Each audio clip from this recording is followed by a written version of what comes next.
Hey everyone, so in this video, I'm going to show you how to refer someone to Gusto.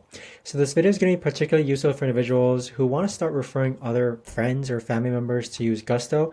How do you actually go ahead and refer them? Now this video is going to be short, sweet, and to the point, guys. There's not going to be a lot of steps involved, but the way to actually do this is that you're first going to log onto your Gusto account, and then on the left hand side, you're going to click on this refer and earn button. So once you're on this page here, you can see that you have your referral link here. So you can just copy this link and send it to your friends or family, or you can actually send them an email. So by sending them an email, they'll be able to get invite link and then sign up with Gusto through their email.